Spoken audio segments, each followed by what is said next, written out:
ఈరోజు నిన్న ఈనాడు ఆధ్వర్యంలో మట్టి వినాయకుడు ప్రతిమలు తయారు చేసే ప్రోగ్రామ్ని ఇక్కడ మన ఠాగూర్ లైబ్రరీ బందర్ రోడ్డు ఎంతో పేరు ప్రఖ్యాతులు ఉన్నటువంటి ఠాగూర్ లైబ్రరీలో ఈ పోటీలు పెట్టడం జరిగింది. మట్టి వినాయకుడు గణపతి బొమ్మలు తయారు చేసి పెడితే దానిలో సుమారుగా పిల్లలు ఒక 40-50 మంది పిల్లలు పాల్గొని ఆ పోటీ కార్యక్రమంలో మట్టి వినాయకుడు గణపతి ప్రతిమలు తయారు చేశారు. వాళ్ళల్లో మంచిగా తయారు చేసి మరి చక్కగా తయారు చేసినటువంటి చిన్నారులకు ఈనాడు ఆధ్వర్యంలో ప్రజెంటేషన్స్ కూడా బహుమతులు ఇవ్వటం కూడా జరిగింది.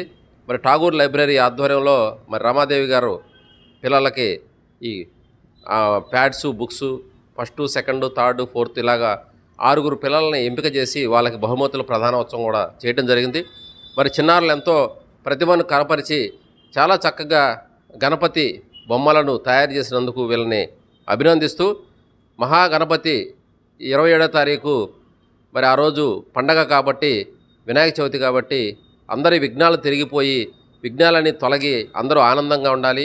ఎలాంటి ఆటంకాలు లేకుండా చిన్నారులు బాగా చదువుకొని మంచి నైపుణ్యతతో వాళ్ళు మంచిగా ఉత్తీర్ణులవ్వాలని చెప్పి కోరుకుంటూ వీళ్ళ తల్లిదండ్రులు కూడా ఈ సంవత్సరం అన్ని విఘ్నాలు తొలగిపోయి ఆనందంగా సంతోషంగా ఉండాలని, ఆర్థికంగా అభివృద్ధి చెందాలని, అలాగే ఈ ఠాగూర్ లైబ్రరీ కూడా ఇంకా దినదిన అభివృద్ధి చెంది భవిష్యత్తులో ఇంకా మంచి ఉన్న స్థితికి ఠాగూర్ లైబ్రరీ విజయ పదంలో నడవాలని చెప్పి మనస్ఫూర్తిగా కోరుకుంటూ ఈ కార్యక్రమంలో పాల్గొన్న చిన్నారులందరికీ అభినందనలు తెలియజేసుకుంటూ బహుమతులు పొందినటువంటి చిన్నారులందరికీ కూడా మా ఆశీస్సులు అందిస్తూ ఇలాంటి మంచి కార్యక్రమాలు ఠాగూర్ లైబ్రరీలో భవిష్యత్తులో ఇంకా చేయాలి. అలాగే ఈనాడు పేపర్ ఆధ్వర్యంలో ఇలాంటి మంచి కార్యక్రమాలు చేసినందుకు ఈనాడు యాజమాన్యాన్ని కూడా ఈ సందర్భంగా అభినందనలు తెలియజేసుకుంటూ ఇంత మంచి చక్కటి కార్యక్రమాన్ని ఏర్పాటు చేసినటువంటి ఠాగూర్ లైబ్రరీ వాళ్ళ యొక్క టీంని అభినందిస్తున్నాను.